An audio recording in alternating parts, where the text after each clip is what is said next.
नमस्कार. इग्नूच्या जानेवारी 2026 सत्रासाठी प्रवेश प्रक्रिया आता सुरू झाली आहे. तर आज आपण अर्ज कसा करायचा, त्यासाठी काय तयारी करायची, या सगळ्या महत्त्वाच्या टप्प्यांबद्दल सविस्तर माहिती घेणार आहोत. चला तर मग सुरुवात करूया. हो, तर इग्नूच्या ओपन आणि डिस्टन्स लर्निंग म्हणजेच ODL अभ्यासक्रमांसाठी प्रवेशाचं पोर्टल आता अधिकृतपणे सुरू झालं आहे. ज्यांना कुणाला प्रवेश घ्यायचा आहे त्यांच्यासाठी अर्ज करण्याची प्रक्रिया आता सुरू झाली आहे, हे लक्षात घ्या. ही तारीख खूप महत्त्वाची आहे, त्यामुळे ती लक्षात ठेवा. 30 मार्च 2026 ही अर्ज करण्याची शेवटची तारीख आहे.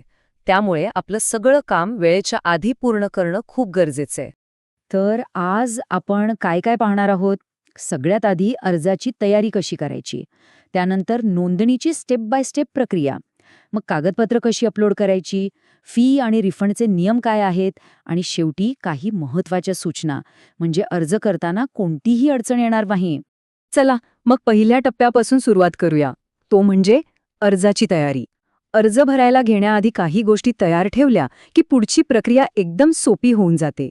अर्ज भरण्यापूर्वी हे 4 मुद्दे नक्की तपासा. सगळ्यात आधी आपल्याला नक्की कोणता अभ्यासक्रम करायचा आहे ते निवडा. मग त्याची पात्रता आणि फी किती आहे हे नीट वाचून घ्या. त्यानंतर सगळ्यात महत्त्वाचं म्हणजे कॉमन प्रॉस्पेक्टस डाउनलोड करून वाचा. आणि हो, आपला APR ID तयार ठेवा. इथे खूप महत्त्वाची गोष्ट आहे. इग्नूची 2 वेगवेगळी प्रवेश पोर्टल्स आहेत. बहुतेक सगळ्या अभ्यासक्रमांसाठी एकच पोर्टल आहे, पण काही विशिष्ट आरोग्य अभ्यासक्रमांसाठी म्हणजे हेल्थ प्रोग्रामसाठी एक वेगळं पोर्टल आहे. त्यामुळे आपला अभ्यासक्रम कोणत्या पोर्टलवर आहे हे तपासूनच अर्ज करा, नाहीतर गोंधळ होऊ शकतो. बरं, एकदा सगळी तयारी झाली की पुढचा टप्पा येतो, तो म्हणजे नोंदणीचा. आता आपण पोर्टलवर एक नवीन वापरकर्ता म्हणून आपलं खातं म्हणजे अकाउंट कसं तयार करायचं ते पाहूया. ही प्रक्रिया तशी खूप सोपी आहे. पोर्टलवर गेल्यावर न्यू रजिस्ट्रेशन बटनावर क्लिक करा आणि जी काही माहिती विचारली आहे ती भरा. त्यानंतर तुमच्या मोबाईल आणि ईमेलवर एक OTP येईल. तो टाकून व्हेरिफिकेशन पूर्ण करायचं. आणि हो, जो युजरनेम आणि पासवर्ड तयार होईल तो नीट कुठेतरी लिहून ठेवा. तो पुढे खूप कामी येणार आहे. हा नियम खूप खूप महत्त्वाचा आहे. विद्यापीठाकडून जे काही महत्त्वाचे अपडेट्स, सूचना किंवा प्रवेश निश्चित झाल्याची माहिती असते ती सगळी नोंदणी केलेल्या ईमेल ID आणि मोबाईल नंबरवरच पाठवली जाते.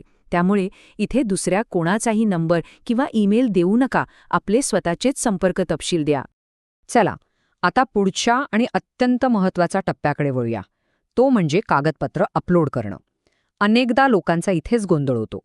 पण काळजी करू नका, आपण ते एकदम सोपं करून समजावून घेऊया.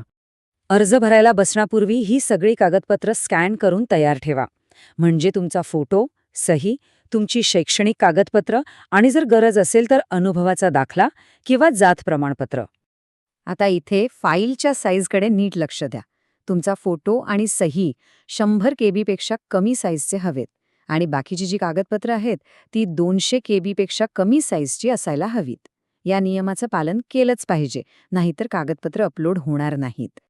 आणि हो, आणखी एक अत्यंत महत्त्वाची गोष्ट, कागदपत्र स्कॅन करताना ती त्यांच्या मूळ प्रतींवरून म्हणजे ओरिजिनल डॉक्युमेंट्सवरूनच स्कॅन करा. झेरॉक्स किंवा फोटोकॉपी स्कॅन करू नका, कारण त्यामुळे त्यांची स्पष्टता कमी होते आणि अर्ज रद्द होण्याची शक्यता असते. चला, आता अर्जाच्या आर्थिक बाबींबद्दल बोलूया. म्हणजे फी कशी भरायची, आणि समजा अर्ज रद्द करायचा झालाच तर परताव्याचे म्हणजे रिफंडचे नियम काय आहेत हे समजून घेणंही तितकंच महत्त्वाचं आहे. फी भरण्यासाठी आपल्याकडे ऑनलाईन पेमेंटचे 3 पर्याय उपलब्ध आहेत: क्रेडिट कार्ड, डेबिट कार्ड किंवा नेट बँकिंग. यापैकी जो पर्याय सोयीचा वाटेल तो वापरून फी भरता येते. एक गोष्ट इथे अगदी स्पष्टपणे लक्षात घ्या. अर्ज भरताना जी नोंदणी फी किंवा रजिस्ट्रेशन फी घेतली जाते ती कोणत्याही परिस्थितीत परत मिळत नाही. जरी प्रवेश रद्द केला तरीही ही फी परत केली जात नाही. आता रिफंडचे नियम वेळेनुसार बदलतात. समजा प्रवेश निश्चित होण्याआधीच अर्ज रद्द केला तर पूर्ण प्रोग्राम फी परत मिळते.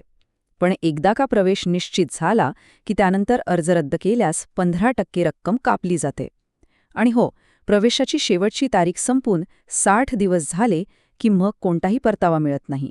चला, आता आपल्या शेवटच्या टप्प्याकडे येऊया. अर्ज सबमिट करण्याआधी काही अत्यंत महत्त्वाचे नियम आणि माहिती जाणून घेऊया, जेणेकरून पुढे जाऊन कोणतीही अडचण आपल्याला येणार नाही. या 3 धोरणांकडे विशेष लक्ष द्या. पहिलं म्हणजे इग्नूमध्ये रॅगिंगला सक्त मनाई आहे. दुसरं, जर आपल्या लॉग इनमधून प्रवेश रद्द केला तर तो निर्णय अंतिम असतो, तो बदलता येत नाही. आणि तिसरं, काही आरोग्य अभ्यासक्रमांना NCHP कायद्याचे नियम लागू होतात, त्यामुळे अर्ज करण्यापूर्वी त्याबद्दल माहिती घेऊनच निर्णय घ्या. आणि जाता जाता एक चांगली बातमी. एकदा का प्रवेश निश्चित झाला की जे विद्यार्थी पात्र आहेत त्यांना राष्ट्रीय शिष्यवृत्ती पोर्टलवर जाऊन भारत सरकारच्या शिष्यवृत्तीसाठी अर्ज करण्याची संधी मिळते. ही एक खूप चांगली संधी आहे.